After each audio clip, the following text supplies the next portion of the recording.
हमारे धरती के इतिहास में 2 बार ऐसा हुआ है जब ऊंचे ऊंचे पहाड़ों की रेंज बनी। सबसे नई रेंज हिमालय है, साथ ही दुनिया के सबसे ऊंची चोटियां भी यही हैं। लेकिन एक समय ऐसा भी था जब हिमालय से 3 गुना ऊंचे पहाड़ थे, जिन्हें वैज्ञानिक सुपर माउंटेन्स कहा करते थे या फिर सुपर माउंटेन्स कहते हैं। हिमालय की रेंज तो मात्र 2400 किलोमीटर है, पर इन प्राचीन सुपर माउंटेन्स की रेंज इससे कई गुना ज़्यादा थी, साथ ही इनकी ऊंचाई भी। आज हम इस वीडियो में आपके साथ इन सुपर माउंटेन्स के बारे में रहस्यमय तथ्य शेयर करने वाले हैं। नमस्कार दोस्तों, मैं एस डी और आप देख रहे हैं दी एक्सप्लेन चैनल और ये है the story of the super mountains.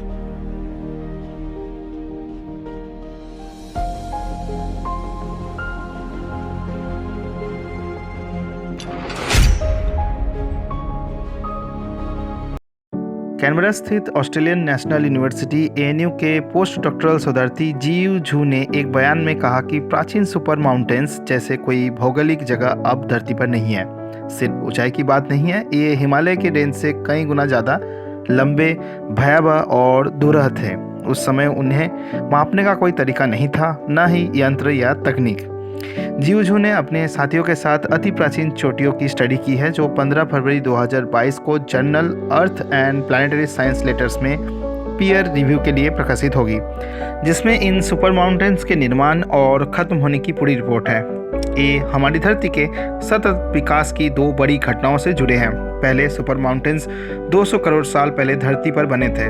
दूसरी बार तब जब 54.1 करोड़ साल पहले समुद्री जीवन से संबंधित कैम्ब्रियन एक्सप्लोजन हुआ था। शोधकर्ताओं ने अपनी रिपोर्ट में बताया है कि कैसे सुपर माउंटेन्स खत्म हुए और समुद्र में मिल गए, जिसकी वजह से समुद्र में पोषक तत्वों की भरमार हो गई, जिसकी वजह से जीवन की उत्पत्ति में सुपर तेजी आई धरती पर। यानी सबसे पहले समुद्र में जीवन का सतत विकास की शुरुआत हुई।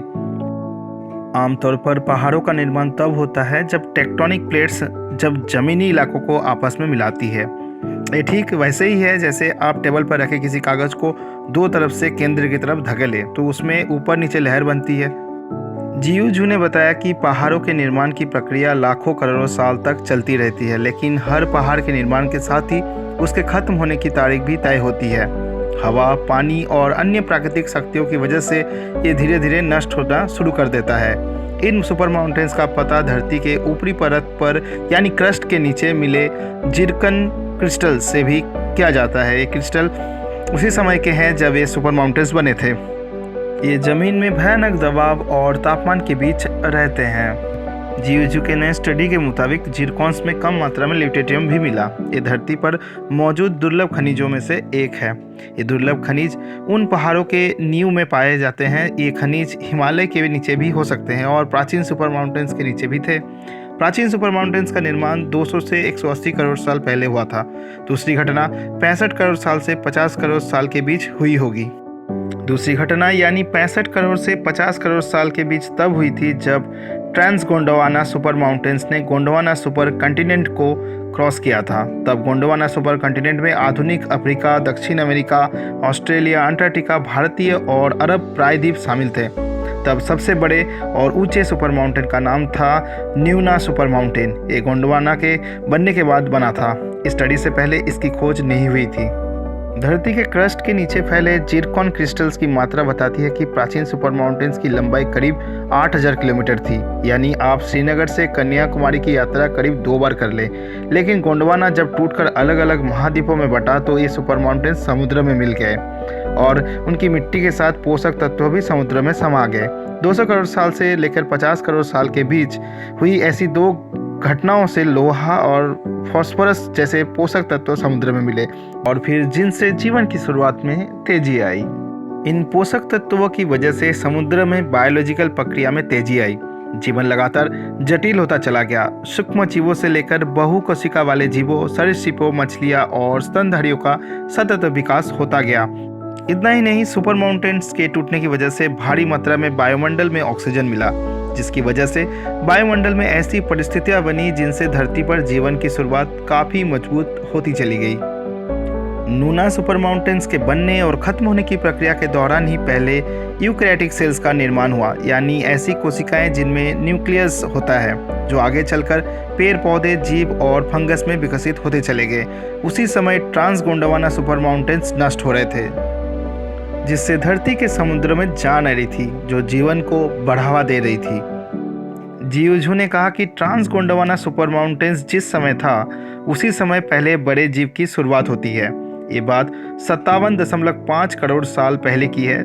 4.5 करोड़ साल पहले यानी कैम्ब्रियन एक्सप्लोजन के आखिरी समय तक जीवों के विकास की प्रक्रिया चलती रही। खैर, ये सारी बातें तो पुराने जीवाश्म में भी पता चलती है। स्टडी में ये बात भी स्पष्ट हुई है कि धरती पर 170 करोड़ से लेकर 75 करोड़ साल के बीच पहाड़ों का निर्माण बंद होने लगा था। भूगर्भ विज्ञानी इस ठहराव को बोरिंग बिलियन कहते हैं, क्योंकि धरती पर जीवन की शुरुआत हो चुकी थी। ये धीरे धीरे अलग रूपों में विकसित हो रहे थे।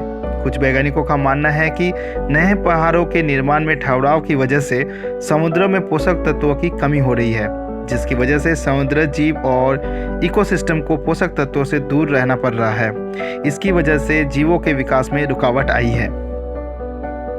तो दोस्तों, आपकी क्या राय है? क्यों आखिर ये सुपर माउंटेन्स बनना बंद कर दिया है? क्या इसके लिए इंसान जिम्मेदार है या फिर कोई प्राकृतिक आपदा हमारी तरफ धीरे धीरे बढ़ रही है? आप अपना राय कमेंट बॉक्स पर ज़रूर दें। आपको अगर ये वीडियो अच्छी लगी हो तो कृपया इसे लाइक करें और ज़्यादा से ज़्यादा शेयर करें। दोस्तों, आप हमें अदर सोशल मीडिया अकाउंट्स जैसे ट्विटर, फेसबुक और इंस्टाग्राम में भी फॉलो कर सकते हैं। लिंक मैं आपको डिस्क्रिप्शन में दे दूंगा। You can follow me from there only. साथ ही दोस्तों, अभी तक आप अगर हमारे चैनल को सब्सक्राइब ना किया हो तो कृपया इसे सब्सक्राइब करें। साथ में बेल आइकन पर भी ज़रूर क्लिक करें, ताकि जब भी हम कोई नई वीडियो अपलोड करें आपको इसका नोटिफिकेशन सबसे पहले मिल जाए। तो दोस्तों, आज के लिए इतना ही। हम जल्द हाजिर होंगे एक नए वीडियो के साथ। तब तक के लिए खुश रहिए, आबाद रहिए। धन्यवाद।